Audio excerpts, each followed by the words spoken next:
Москвадан Казакстанга 5 пересадка үйүңүздөрдөн барып алып кетебиз. Кирди чыкты кылабыз жана жолдо документтериңиздерге да жардам беребиз. Машинабыз таза жана ыңгайлуу. Сиздерди жолдо чарчатпай, аман эсен алып барып келет. Сиздердин кызматыңыздарда өз ишин мыкты билген тажрыйбалуу Эрнис. Андыктан төмөнкү номерлерге чалыңыздар, жазыңыздар. 89 296 544 564 89 250 17 16 16. Биз ар дайым сиздердин кызматыңыздарда 24 саат бою байланыштабыз. Андыктан төмөнкү номерлерге чалыңыздар, жазыңыздар. Садыр Жапаров Чубай менен соода борборунда түштөндү. Президент Садыр Жапаров 1-айым Айгүл Жапарова менен бирге Бишкектеги Азия Молл соода борборуна барды. Бул тууралуу аталган соода борборунун Инстаграмдагы баракчасында айтылат.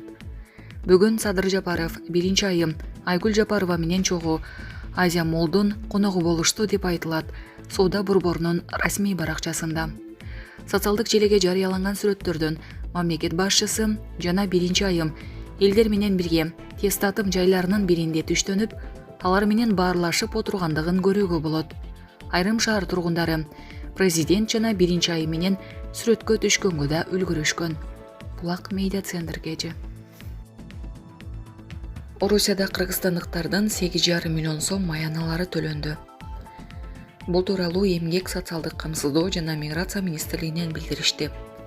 Министрликтин Москва шаарындагы өкүлчүлүгү 2022 жылдын көз айынан тарта миграция маселелери жана жарандарга мыйзамдуу ишке орношууга көмөк көрсөтүү боюнча иш алып барууда.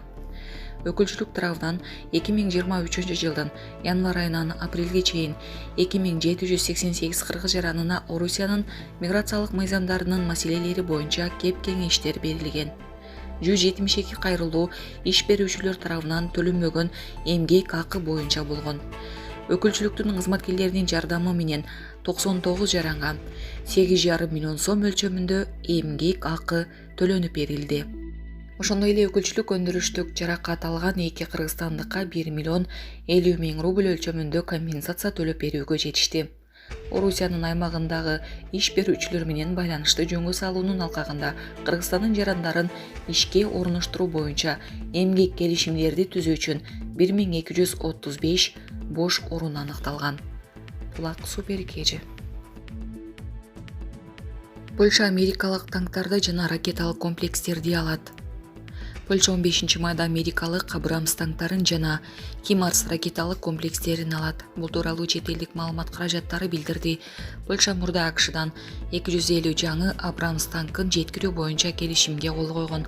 Андан кийин дагы кошумча мурда колдонулган 116 танк сатып алган. 2019 жылы Польша $414 миллион 18 согуштук учуруучу жана 2 машыгуучу учуруучу аппарат менен 20 Химарс тутумун сатып алган. Үстүзүү жылдын февраль айында Польша дагы 500 ушундай системаларды сатып алууну каалагандыгын билдирген жана АКШ өкмөтү Польшанын өтүнүшүнө оң жооп берип, 484 учуруучу аппаратты сатууга макул болгон. Булак Назар Ньюс кежи. Россиянын суу астындагы флоту НАТО үчүн эң чоң коркунучтардын бири.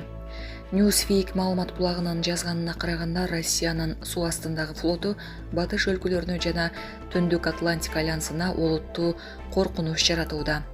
НАТОнун суу астындагы кемелерге каршы тактикасы кансыз согуш бүткөн мезгилден тартып, жансыз денеге айланып, башка көңүлдүн баары башка темаларга бурулуп кеткен деп жазылат маалыматта.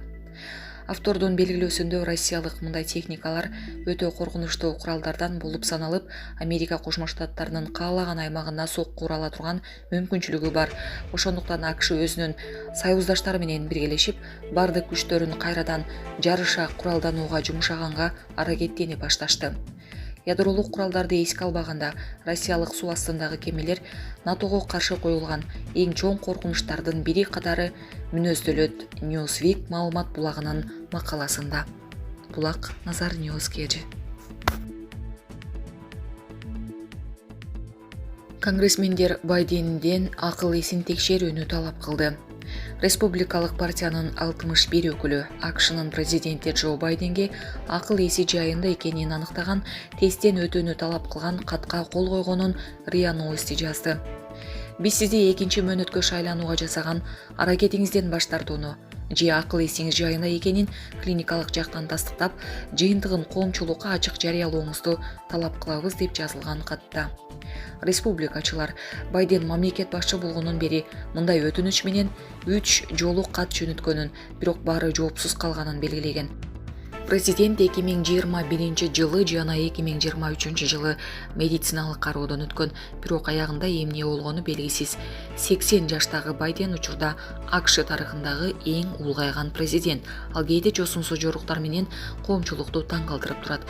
Кийинки президенттик шайлоо 2024 жылдын ноябрь айына белгиленген. Апрелде Байден шайлоодо кайрадан ат салышаарын айткан.